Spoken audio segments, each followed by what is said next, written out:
Hot seat number 4 is the CCO of Just Slots, but they're not just slots. A new game supplier embracing the latest technology to create diverse, entertaining slots. The Just Slots team understands what is important to players and operators and is using this insight to set new standards across the sector. Their first title, Sugar Heaven, will be launching soon. Would this great next I.O. community please join with me in welcoming Just Slots CCO, Christine Parkhill.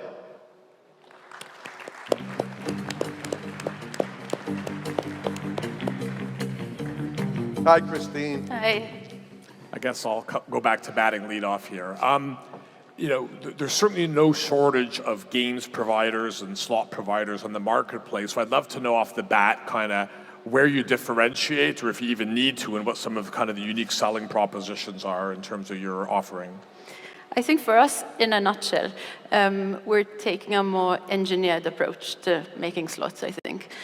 So as we said, we're considering the needs of the operator and the player, and then we're really focusing on technology. So we've spent the past couple of months, and our big investment has been in building a tool to build games better. And then we're really focusing on data as well, so using that to feed into the process.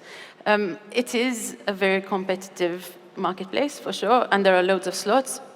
But to be fair, if you look at the top slots players play, it's actually only a few. Most slots die quite a quick death. So we're going to try and do it smarter, I guess. So if I double down on that question, how does that come in terms of an end offering for a customer? Like, is it an easier integration, or is it a different type of product? In terms of type, it touches on various aspects, I would say. So in terms of the actual product we make, obviously it has to be entertaining and fun for the player, but more listening to what the player wants and using data to actually understand what the player wants, kind of reverse engineering it. And then with the operators, I think just being as smooth as possible in the processes, in like the back office, all the day-to-day stuff really needs to be easy. You know, they deal with, 50 different suppliers, so we want to be easy to work with. So your first title is Sugar Heaven. Yeah. It hasn't released yet. Where will it release, and can you describe the gameplay?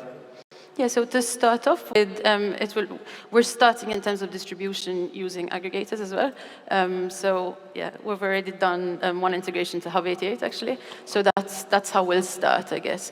In terms of gameplay, for the first game, we've gone for a bit of a safer approach. So it's a 5x3, 20 win lines. It's a candy theme. It's got sticky wilds, and it's got some multipliers and some enhancements as well. So kind of safe with a twist, just to get started and kind of just feel the market. Going back to the data that you mentioned, and I think the data points can be quite significant for you to be able to get that edge. How are you intending to utilize those data points? Yeah, so I think for us, especially at the size we are, it's quite hard for us to invest in a full BI team. So we've partnered up with a company that specializes in analyzing data for gaming. And they're going to build our dashboards, and they have some really interesting tools. We have data about every single transaction in this industry, and I don't think we use it enough. So what we're going to do is look at, for example, player behavior round after round, when a player leaves, how big a win needs to be, bonuses, and actually then feed that into the next games we make.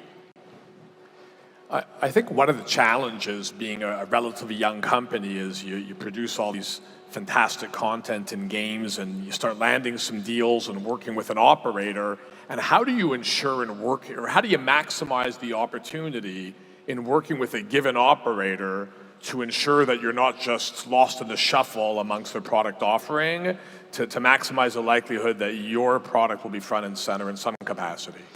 So I think some of it is being easy to work with.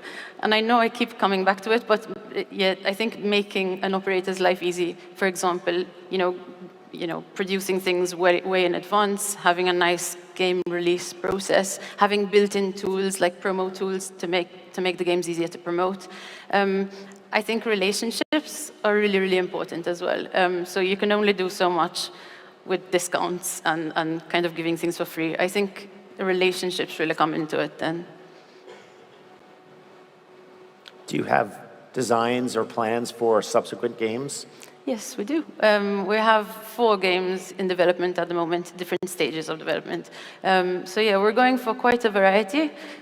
By game 4, we're going a bit more innovative, I would say. So that's a bit more risky. The first 3 are more, yeah, I guess like a book game and yeah, an expanding wild game. So yeah, but the art teams are really different. So there's some crazy stuff there, which yeah, hopefully people will like. What will the underlying feature be across all your games? What's going to really personify Just Slots against other competitors? So for sure, quality. Like when you look at a game, like the look and feel is, you feel high quality. The animations, you know, it's attention to detail, I think. The UI, we've spent a lot of time getting the UI right. We think we got it right. But yeah, so it's super easy, one-click only for mobile. I think still we see a lot of games in the market where on mobile, it's kind of they're designed for mobile, which is a pity because, yeah, 70 to 80% of players on mobile. So I think it's, yeah, the look and feel, and then, yeah, we're trying to listen to what players want and yeah, feed that into our product roadmap. Ladies and gentlemen, let's thank Christine for her presentation. Thank you very much, Christine.